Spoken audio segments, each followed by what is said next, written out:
ಓಂ ಶ್ರೀ ಗುರುಭ್ಯೋ ನಮಃ. ಶ್ರೀ ವಿಶ್ವಾವಸು ಸಂವತ್ಸರ ದ್ವಾದಶ ರಾಶಿ ಭವಿಷ್ಯ 2025-26 ಸಿಂಹರಾಶಿ. ಆದಾಯ 11, ಖರ್ಚು 11, ಗೌರವ 3, ಅವಮಾನ 6.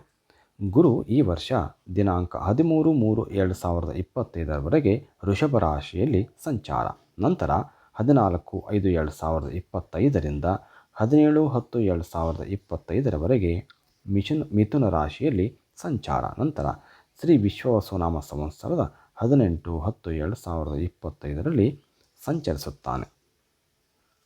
ಶನಿ ಈ ವರ್ಷ 28-3-2025 ಕುಂಭರಾಶಿಯಲ್ಲಿ ಸಂಚಾರ ಮತ್ತು 29-3-2025 ಮೀನರಾಶಿಯಲ್ಲಿ ಸಂಚರಿಸುತ್ತಾನೆ. ರಾಹು ಈ ವರ್ಷ ದಿನಾಂಕ 17-5-2025 ಮೀನರಾಶಿಯಲ್ಲಿ, ನಂತರ 18-5-2025 ಕುಂಭರಾಶಿಯಲ್ಲಿ ಸಂಚರಿಸುತ್ತಾನೆ.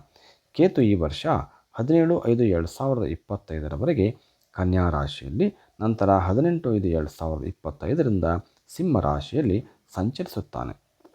ಅದೃಷ್ಟ: ಮಖ ನಕ್ಷತ್ರದವರು ಗೋಮೇಧಕವನ್ನು, ಪುಬ್ಬ ನಕ್ಷತ್ರದವರು ವಜ್ರವನ್ನು ಮತ್ತು ಉತ್ತರ ನಕ್ಷತ್ರದವರು ಮಾಣಿಕ್ಯವನ್ನು ಧರಿಸಬೇಕು. ಈ ರಾಶಿಚಕ್ರ ಚಿಹ್ನೆಯವರಿಗೆ 1, 3, 6, 8, 9 ಸಂಖ್ಯೆಗಳು ಪ್ರಯಾಣದಲ್ಲಿ ಯಶಸ್ಸನ್ನು ತರುತ್ತವೆ. ಭಾನುವಾರ, ಸೋಮವಾರ ಮತ್ತು ಮಂಗಳವಾರಗಳು ಧನಲಾಭವನ್ನು ಉಂಟು ಮಾಡುತ್ತವೆ. ಶುಭ ಸಂಖ್ಯೆ 1. ನಕ್ಷತ್ರ ಫಲ: ಮಖ ನಕ್ಷತ್ರದವರಿಗೆ ಸ್ತ್ರೀ ಸೌಖ್ಯ, ರಾಜಕೀಯ ಸ್ಥಾನಮಾನ, ಮನೆಯಲ್ಲಿ ಶುಭ. ಪುಬ್ಬ ನಕ್ಷತ್ರದವರಿಗೆ ಧನಲಾಭ, ವೃತ್ತಿಯಲ್ಲಿ ಗೌರವ, ಗೃಹ ಲಾಭ.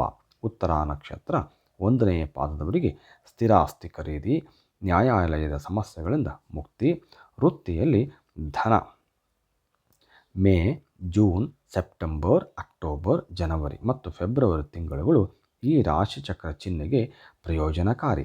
3, 4, 5, 9 ದಿನಾಂಕಗಳು ಆದಿ ಮಂಗಳವಾರ, ಬುಧವಾರ ಪ್ರಯಾಣಗಳಿಂದ ಧನಯೋಗ, ಕಾರ್ಯಸಿದ್ಧಿ ಉಂಟಾಗುತ್ತದೆ.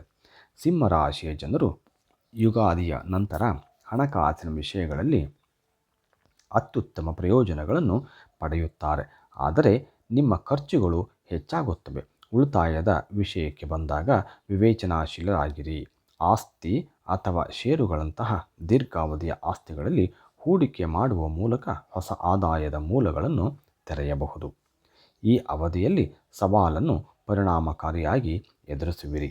ಈ ವರ್ಷ ನಿಮ್ಮ ಕುಟುಂಬ ಜೀವನದಲ್ಲಿ ಉತ್ತಮ ವಾತಾವರಣವಿರುತ್ತದೆ. ಸಿಂಹರಾಶಿಯ 10ನೇ ಮನೆಯ ಮೂಲಕ ಶನಿಯ ಸಂಚಾರ ನಿಮ್ಮ ಕುಟುಂಬದೊಂದಿಗೆ ಸಮಯ ಕಳೆಯುವ ನಿಮ್ಮ ಸಾಮರ್ಥ್ಯದ ಮೇಲೆ ಪರಿಣಾಮ ಬೀರುತ್ತದೆ.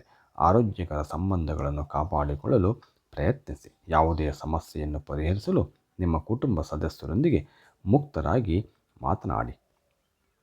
ಈ ರಾಶಿಯ ವಿದ್ಯಾರ್ಥಿಗಳು ಯುಗಾದಿಯ ನಂತರ ಯಶಸ್ಸನ್ನು ಪಡೆಯುತ್ತಾರೆ. ನೀವು ಆಯ್ಕೆ ಮಾಡಿದ ಕ್ಷೇತ್ರಗಳಲ್ಲಿ ಉನ್ನತ ಶಿಕ್ಷಣವನ್ನು ಪಡೆಯಲು ಅವಕಾಶಗಳನ್ನು ಪಡೆಯುವಿರಿ. ಇದಲ್ಲದೆ ಈ ಅವಧಿಯಲ್ಲಿ ನೀವು ಹೊಸ ವಿಷಯಗಳು ಅಥವಾ ಅಧ್ಯಯನ ಕ್ಷೇತ್ರಗಳನ್ನು ಅನ್ವೇಷಿಸಲು ಆಸಕ್ತಿಯನ್ನು ಹೊಂದಿರಬಹುದು. ಈ ಅವಧಿಯಲ್ಲಿ ಸಮಯ ನಿಮ್ಮ ಕಡೆ ಇರುತ್ತದೆ.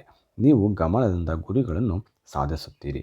ಯುಗಾದಿ ಹಬ್ಬದ ನಂತರ ಸಿಂಹರಾಶಿಯವರು ವೃತ್ತಿ ಜೀವನದ ವಿಷಯದಲ್ಲಿ ಸಕಾರಾತ್ಮಕ ಫಲಿತಾಂಶಗಳನ್ನು ಪಡೆಯುವಿರಿ. ಈ ಅವಧಿಯಲ್ಲಿ ನೀವು ತುಂಬ ಆತ್ಮವಿಶ್ವಾಸದಿಂದ ಇರುತ್ತೀರಿ. ನೀವು ನಾಯಕತ್ವದ ಸ್ಥಾನವನ್ನು ಪಡೆಯಬಹುದು. ನಿಮ್ಮ ವೃತ್ತಿ ಜೀವನದಲ್ಲಿ ಉತ್ತಮ ಫಲಿತಾಂಶಗಳನ್ನು ಪಡೆಯುವಿರಿ. ಹೊಸ ಮಾರ್ಗಗಳನ್ನು ಅನ್ವೇಷಿಸಲು ಹೊಸ ಅವಕಾಶಗಳನ್ನು ಪಡೆಯುವಿರಿ. ನೀವು ಕಚೇರಿಯಲ್ಲಿ ಬಡ್ತಿ ಪಡೆಯುವ ಸಾಧ್ಯತೆಯಿದೆ.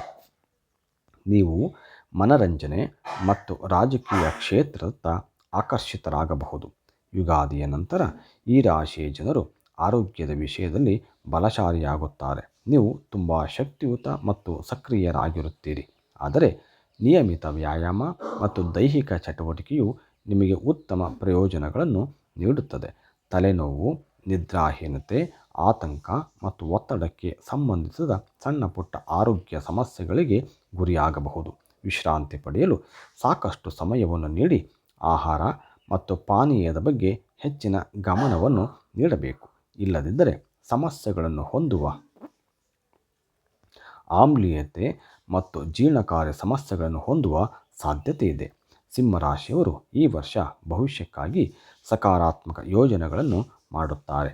ಈ ಅವಧಿಯಲ್ಲಿ ನೀವು ನಿಮ್ಮ ಸಂಗಾತಿಯೊಂದಿಗೆ ತುಂಬ ಸಂತೋಷದಿಂದ ಇರುತ್ತೀರಿ. ಈ ರಾಶಿಯ ಜನರು ಪ್ರೇಮ ಜೀವನ ಯಶಸ್ಸು ಕಾಣಲಿದೆ. ಆರೋಗ್ಯಕರ ಜೀವನ ಯಶಸ್ಸು ಕಾಣಲಿದೆ.